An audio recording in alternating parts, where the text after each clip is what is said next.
आदर्श बालकों की अमर कथाएं।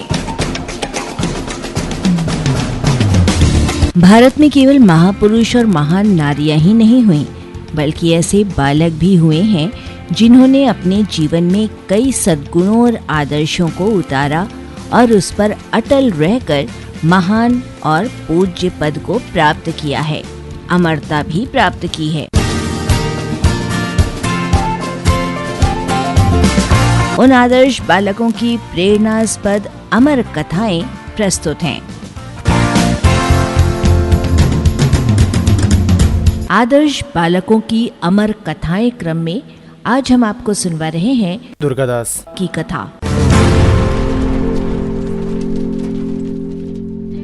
जोधपुर नरेश महाराज यशवंत सिंह के पास उनकी साड़नियों यानी ऊँटनियों के रक्षक ने यह सूचना पहुंचाई कि एक साधारण किसान के पुत्र ने एक सांडनी को मार डाला है। महाराज ने आदेश दिया, उस किसान पुत्र को पेश किया जाए। हमने उस किसान पुत्र को पकड़ा नहीं महाराज, साड़नी रक्षक ने बताया।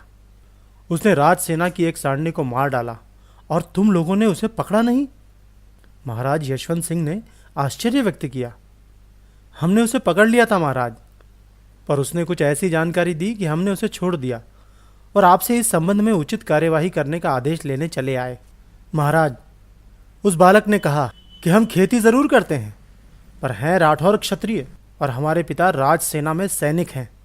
राज सेना में सैनिक? महाराज चौंके। क्या नाम बताया उसने अपने पिता का? जी, आसकरण राठौर।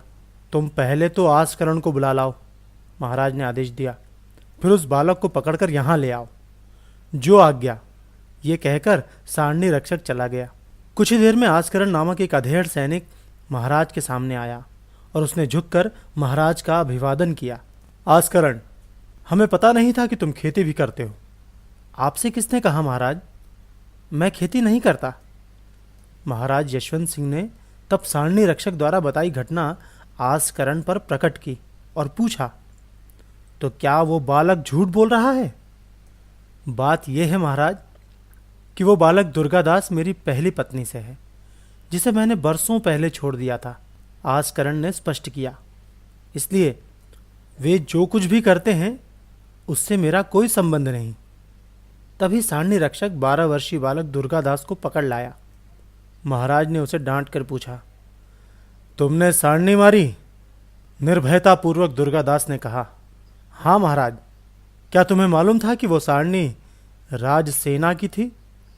अच्छी तरह से महाराज, उसने कहा। मैं अपने खेत की रक्षा कर रहा था। राज सेना की सारणियों को आते देखकर मैंने दौड़कर जाकर सारणी रक्षक से सारणियों को उस ओर न लाने का आग्रह किया, लेकिन उसने मेरी बात पर ध्यान न दिया। अगर सारणियां हमारी फसल चौपट कर देती तो हम क्या खाते महाराज? इसलिए जब एक सारणी ने मेरे खेत की फसल में मुंह डाला तो मैंने उसे मार दिया। इससे भयभीत होकर ये रक्षक और सारणियों को उल्टे हाँक लाया और आपसे मेरी शिकायत कर दी। इतना छोटा बालक एक लंबी चौड़ी सारणी को एक ही बार में मार गिराए। महाराज यशवंत सिंह को ये बात अविश्वसनीय सी लग रही थी। इसलिए उन्होंने पूछा, तुम तो इतने छोटे हो, फिर इतनी बड़ी सारणी को कैसे मार दिया? बालक दुर्गादास ने इधर उधर देखा। उसी समय संयोग से एक सिपाही एक पखालिया ऊंट को लेकर दरवाजे के सामने से गुजरा। पलक झपकते ही दुर्गादास लपककर उस ऊंट के पास जा पहुंचा और कमर से तलवार खींचकर उसने उछलकर ऐसा हाथ मारा कि ऊंट की गर्दन कट गई और उसका सिर नीचे गिरकर लोटने लगा। महाराज के पास आकर दुर्गादास ने कहा, ऐसे मारा महाराज?